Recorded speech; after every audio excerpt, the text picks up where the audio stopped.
Halo pemirsa, apa kabarnya hari-hari Anda? Semoga Anda semakin bahagia. Selamat datang di channel saya. Sebelum lanjut, silahkan klik tombol like, subscribe, atau meninggalkan jejak di kolom komentar. Namun jika Anda tidak ikhlas juga tidak apa-apa. Semoga channel ini memberikan manfaat untuk Anda. Hari ini saya akan mengajak Anda menyaksikan alur cerita film horor berjudul Surat dari Kematian. Dan saya bingung, Pak Bosnya kira-kira siapa? Pakai perangko apa tidak ya? Oke, tanpa berlama-lama kita mulai saja alur ceritanya. Kau akan mati dalam waktu kurang dari sebulan. Di awal film dikisahkan seorang pemuda tanpa baju sedang menyanyi di depan kampus di kota Jogja. Disaksikan oleh teman-temannya. Kau tidak Belum selesai menyanyi, satpam kampus sudah datang dan menangkap pemuda itu. Di dalam interogasi, pemuda yang bernama Pasha mengatakan ada yang memberinya surat, menyuruh dia melakukan perintah si pembuat surat, dan kalau tidak menuruti maka dia akan mati. Karena takut mati, maka Pasha menuruti perintah surat itu, yakni menyanyi telanjang di depan kampus. Satpam kampus yang menginterogasi tidak percaya dan menduga kalau surat itu hanya surat kaleng atau dia disengin teman-temannya. Kemudian datang temannya Joe untuk menjemputnya. Joe menyarankan Pasha untuk pulang saja ke Magelang dan tinggal di sana.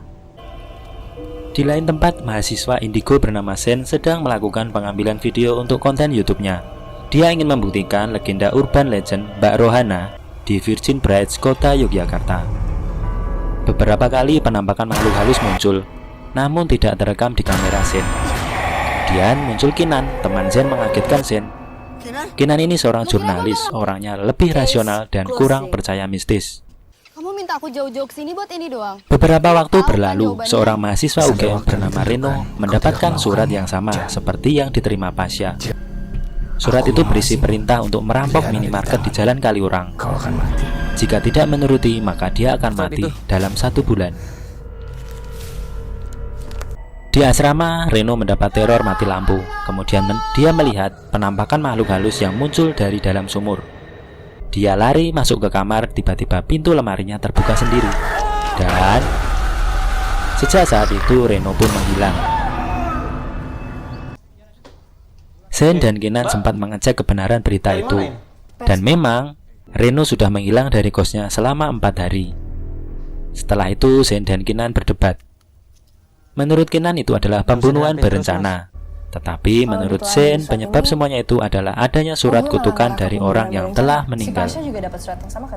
Dia coba menghubungkan dengan seseorang bernama Darius yang meninggal gantung diri di Plaza Gama beberapa waktu yang lalu. Arwah Darius sempat menampakkan diri kepada Sen. Dan pada suatu malam, Kinan bermimpi.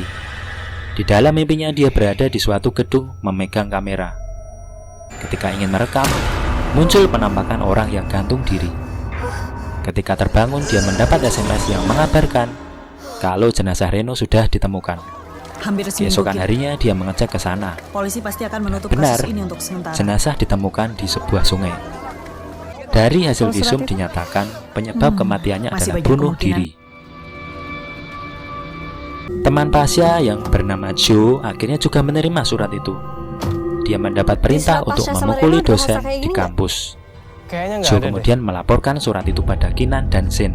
Ini nggak bener gitu. Kinan punya ide untuk menangkap dosen? pelaku pembuat surat itu. Mereka menyeting adegan pemukulan terhadap seorang dosen. Bentar. Namun Pak dosennya sudah dikasih tahu sebelumnya. Dengan harapan ketika terjadi pemukulan, Kinan bisa menangkap siapa dalam semua itu. Namun mereka gagal. Sen dan Kinan akhirnya minta bantuan dari orang pintar atau paranormal yang bernama Pak Wibowo. Jadi Pak Wibowo ini adalah guru spiritualnya dari Sen dan mengajaknya ke Plaza Gama untuk mencari petunjuk tentang keberadaan arwah atau alam lain. Pak Wibowo kemudian membakar kemenyan dan memanggil penunggu gedung Plaza Gama. Aku Wibowo. Beberapa hari setelahnya, Joe merencanakan pulang ke Jakarta. Tapi di tengah jalan ditelepon oleh Pasha. Pasha mengatakan bahwa memang benar surat itu ada hubungan dengan Darius. Karena semua yang menerima surat itu malamnya memimpikan Darius, kecuali Joe yang tidak. Kita ketemu lagi Kinan pun akhirnya mendapat teror dari arwah Darius. Dia merasa mual.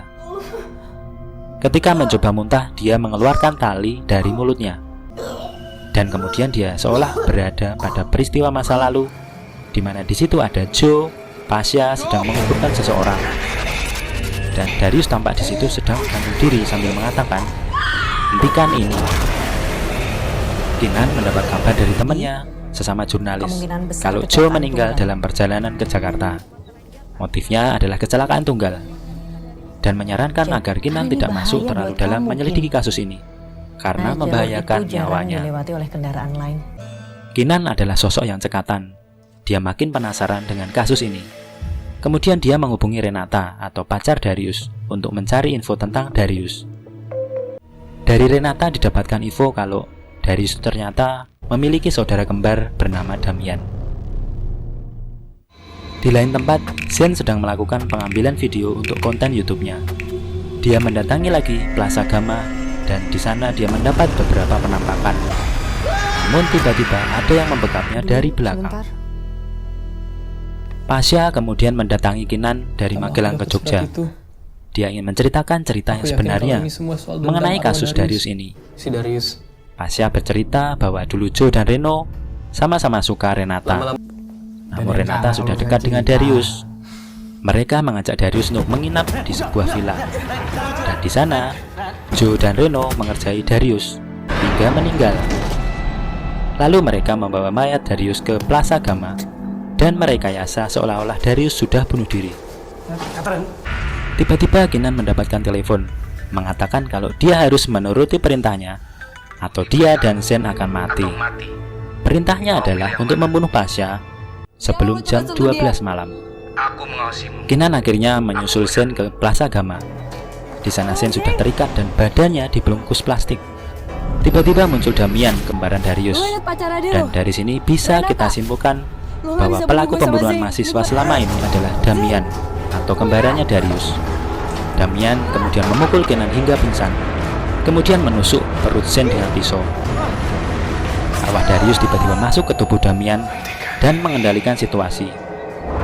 Kemudian Damian tiba-tiba menuju pinggir tembok pembatas seperti ingin bunuh diri. Namun Zen datang dan menyelamatkan Damian. Polisi akhirnya datang pagi harinya dan melakukan misi penyelamatan. Dan akhirnya kasus selesai. Demikian alur cerita hari ini. Sampai jumpa di lain kesempatan.